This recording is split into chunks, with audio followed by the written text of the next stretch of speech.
Breaking చూస్తున్నాం. అమరావతిలో TDP Janasena జేఏసీలోని 12 మంది సభ్యులు సమావేశం హాజరయ్యారు. ఇక టీడీపీ నుండి నారా లోకేష్ హాజరయ్యారు. ఉమ్మడి మేనిఫెస్టో రూపకల్పనపై ప్రధానంగా చర్చిస్తున్నారు.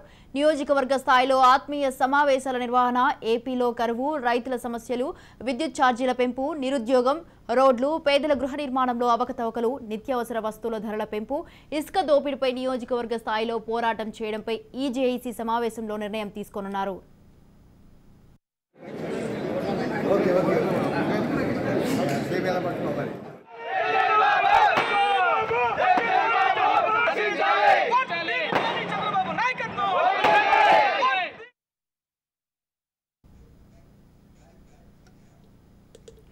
రైట్, ఇదే విషయంపై పూర్తి సమాచారాన్ని అందించడానికి మా ప్రతినిధి గాలిబ్ లైవ్ లో ఉన్నారు. గాలిబ్, అమరావతిలో అయితే టీడీపీ జనసేన జేఏసీలోనేది 12 మంది సభ్యులైతే సమావేశంకి హాజరయ్యారు. దీనికి సంబంధించి మీ దగ్గర ఉన్న తాజా అప్డేట్స్ ఏంటి?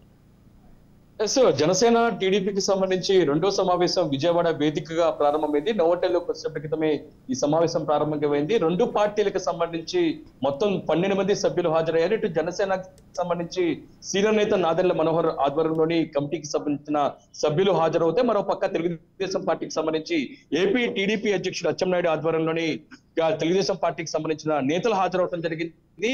ఈ సమావేశానికి టీడీపీ జాతీయ కార్యదర్శి లోకేష్ కూడా హాజరయ్యారు. ప్రధానంగా ఇప్పటికే రాజమండ్రిలోని తొలి సమావేశం పూర్తి చేసుకున్నారు. ఈ సమావేశంలోని పవన్ తో పాటు లోకేష్ కూడా హాజరవడం జరిగింది. ప్రధానంగా రెండు పార్టీలు కలిసి ఏ విధంగా పనిచేయాలి, దాంతో పాటు ఉమ్మడి మేనిఫెస్టోపై చర్చించారు. దాంతో పాటు రెండు పార్టీలకు సంబంధించి జిల్లాల వారీగా సమావేశాలు చేసుకోవాలి అనేది కూడా నిర్ణయం తీసుకున్న నేపథ్యంలోని ఈ సమావేశాలు ఇప్పటికే పూర్తి అయిన పరిస్థితి కనపడుతుంది. ఈ రెండు సమావేశంలోని ఉమ్మడి పార్టీలకు సంబంధించిన మేనిఫెస్టోతో పాటు కామన్ మినిమం ప్రోగ్రామ్ పై తొలుతగా చర్చిస్తున్నారు. దాంతో పాటు ప్రజా పోరాటాలకు సంబంధించి ఆంధ్రప్రదేశ్ రాష్ట్రంలోని వైసీపీ ప్రజా వ్యతిరేక విధానాలు, దాంతో పాటు కరువు, విద్యుత్ ఛార్జీలు, ఇతర అంశాలకు సంబంధించి పూర్తిగా ప్రజల్లోకి రెండు పార్టీలు ఏ విధంగా వెళ్ళాలి అనే దానిపై కూడా తొలుతగా చర్చ చెల్లిస్తుంది. దాంతో పాటు ప్రధానంగా ఏదైతే ఉందో ఓటర్ వెరిఫికేషన్ కు సంబంధించి రెండు పార్టీలకు కలుపుకొని ఒక ఉమ్మడి వ్యవస్థ ఏర్పాటు చేయాలనేది కూడా ప్రధానంగా చేస్తున్నారు. ప్రస్తుతం మనం విజువల్స్ చూసుకోవచ్చు. ఏదైతే ఉందో నోవోటెల్ హోటల్లోని మొదటి అంతస్తులోని ఇందుకు సంబంధించిన సమావేశం కొనసాగుతుంది. కొద్దిసేపటి నారా లోకేష్ కూడా ఈ సమావేశం హాజరయ్యారు. చాలా కీలక సమావేశం చెప్పుకోవచ్చు. మరోపక్క ఇటు తెలుగుదేశం పార్టీకి సంబంధించిన అధినేత చంద్రబాబు కూడా ఇటీవల మధ్యంతర బెయిల్ మీద బయటకు రావటం, ఆ తర్వాత చంద్రబాబుతోని పవన్ భేటీ అయిన నేపథ్యంలోని ప్రధానంగా మేనిఫెస్టో మీద కీలకంగా చర్చిస్తున్నారు. ఎందుకంటే గతంలోనే తెలుగుదేశం పార్టీకి సంబంధించి మినిమం ఏదైతే మేనిఫెస్టోని ప్రకటించినా సరే ఆ తర్వాత దసరా నాటికి పూర్తి స్థాయిలో మేనిఫెస్టోని ప్రకటిస్తారని చెప్పారు. అయితే చంద్రబాబు నాయుడు జైలుకి వెళ్తుంటే ఇది అర్ధరంతరంగా వాయిదా పడతారని జరిగింది. తాజాగా తెలుగుదేశం పార్టీ జనసేన కలిసి ఎన్నికల్లోకి వెళ్తున్నట్టుగా అధికారిక ప్రకటించిన తర్వాత ఉమ్మడి మేనిఫెస్టో మీద కీలకంగా చర్చిస్తున్నారు. ఎందుకంటే గతంలో జరిగిన పవన్ తో భేటీ నేపథ్యంలోని జనసేనకు సంబంధించిన కొన్ని అంశాలను మేనిఫెస్టోలో ఉంచాలనేది కూడా ప్రతిపాదనలు ఇచ్చింది. ప్రధానంగా ఏదైతే ఉందో భవన నిర్మాణ కార్యక్రమాలు లాంటి అంశాలతో పాటు ఇతర కీలక అంశాలను కూడా జనసేన ప్రతిపాదించిన నేపథ్యంలో ఈ అంశాల మీదే కీలకంగా చర్చిస్తున్నారు. మనతో పాటు జనసేనకు సంబంధించిన నేతలు ఉన్నారు. జనసేనకు సంబంధించి ఇటీవల జిల్లాల వారీగా తెలుగుదేశంతో పార్టీతో కలుపుకొని సమావేశం నిర్వహించిన నేపథ్యంలో ఎటువంటి అంశాలు చర్చించారు అనే దానిపై వాళ్ళతో మాట్లాడే ప్రయత్నం చేద్దాం. మనతో పాటు జనసేన నేత మహేష్ ఉన్నారు. చెప్పండి, ఎందుకంటే రెండు పార్టీలు అధినేతలు కలిసినా సరే గ్రౌండ్ లెవెల్లోనే కలిస్తేనే రేపు ఎన్నికల్లోనే విజయం సాధించాల్సిన అవసరం ఉంటుంది. ఈ నేపథ్యంలో ఉమ్మడి సమావేశాలు ఏ విధంగా జరిగి ఎటువంటి అంశాలపై చర్చించారు?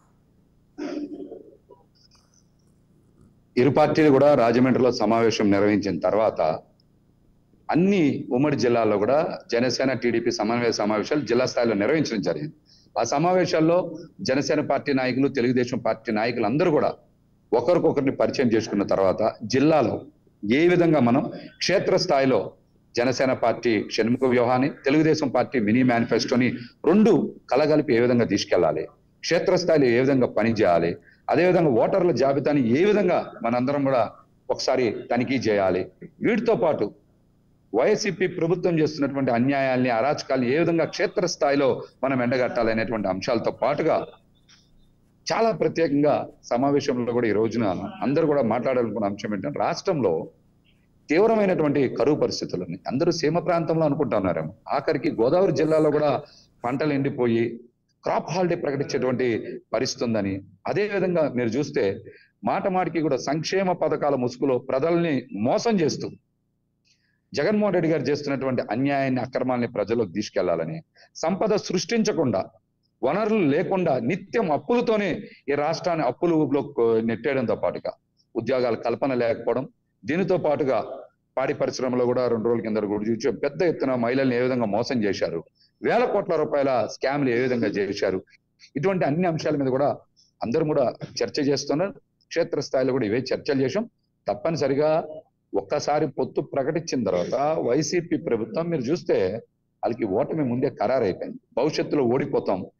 పవన్ కళ్యాణ్ గారు ఇచ్చిన నినాదం ఏదైతే ఉందో, hello AP by by YCP అనేటువంటి నినాదం ప్రజలకు చొచ్చుకెళ్ళిపోయింది. తప్పనిసరిగా ఓడిపోతాం అనేటువంటి భయంతోనే ఇష్టానుసారం వైసీపీ ప్రధానంగా ఇప్పటికే తెలుగుదేశం పార్టీ ఒక మేనిఫెస్టో ప్రకటించింది. మీరు కూడా కొన్ని అంశాలను కూడా ఇప్పటికే ప్రకటించారు. నేపథ్యంలో ఉమ్మడి మేనిఫెస్టోని ఖచ్చితంగా ప్రజల్లోకి తీసుకెళ్లేందుకు ఈ రోజు జరిగే సమావేశం చర్చిస్తున్నారు. ఆ మేనిఫెస్టో మీ నుంచి ప్రతిపాదనలు ఎటువంటి అంశాలను తెలుగుదేశం పార్టీ చెప్తుంది? ముఖ్యంగా రైతులకి అండగా నిలవాలి, వాళ్ళకి మద్దతు ధర ఇవ్వాలి. అదేవిధంగా భవిష్యత్తులో వ్యవసాయం మీద నమ్మకం కలిగించేలాగా తప్పనిసరిగా మేనిఫెస్టోల అంశాన్ని చేర్చడంతో పాటుగా కూడా యువతకు ఉద్యోగాలు ఏ విధంగా ఇవ్వాలి, మరి పెట్టుబడులు పరిశ్రమలు ఏ విధంగా తేవాలి, బంగారు భవిష్యత్తు ఏ విధంగా అందించాలి అనేటువంటి అంశంతో పాటుగా ఇసుక విధానం మీద కానీ, అదేవిధంగా రాజధాని అంశం మీద కానీ ఇలాంటి అంశాల మీద చర్చ చేస్తున్నారు. అవన్నీ కూడా మినీ మేనిఫెస్టోలో పెట్టాలి. రెండు కలిపి, అటు చంద్రబాబు నాయుడు గారి ఫోటో, ఇటు పవన్ కళ్యాణ్ గారి ఫోటో, ఇరువురు సంతకాలతో పాటు ఉండేటువంటి కరపత్రం విడుదల చేసి ప్రజల్లో విస్తృతంగా ప్రచారం చేయడంతో పాటుగా వైసీపీ చేసేటువంటి అక్రమాల్ని, అన్యాయాన్ని, అవినీతిని, అదేవిధంగా వ్యవస్థలను అడ్డం పెట్టుకొని ఏ విధంగా రాజకీయాల్లో నాయకుల మీద, రాజకీయ పార్టీల మీద కక్ష సాధింపు ధోరణి ఏ విధంగా చేస్తా ఉన్నారు, అక్రమంగా కేసులు పెట్టి ఏ విధంగా చంద్రబాబు నాయుడు గారు లాంటి వ్యక్తిని అరెస్ట్ చేశారు, వ్యవస్థను అడ్డం పెట్టుకొని నోవాటెల్లో పవన్ కళ్యాణ్ గారిని ఏ విధంగా అడ్డుకోలేనటువంటి ప్రయత్నం చేశారు, గరికపాటి చెక్ పోస్ట్ దగ్గర కూడా మీరు అడ్డుకునే ప్రయత్నం చేశారు. ఇలాంటి అంశాలన్నిటి మీద కూడా చర్చ చేసి క్షేత్ర స్థాయిలోకి బలంగా తీసుకెళ్లి ఒక మంచి రాష్ట్రంగా ఆంధ్రప్రదేశ్ తీర్చిదిద్దాలని, అభివృద్ధి దిశగా వేగంగా పయనించాలని, సంక్షేమం అర్హులైన ప్రతి ఒక్కరికి కూడా అందాలని, యువతకి మంచి భవిష్యత్తు ఉండాలనేటువంటి ఒక గొప్ప భవిష్యత్తు ఆలోచనలతోనే ఈ రోజున జనసేన తెలుగుదేశం పార్టీలు సమావేశం నిర్వహిస్తాం.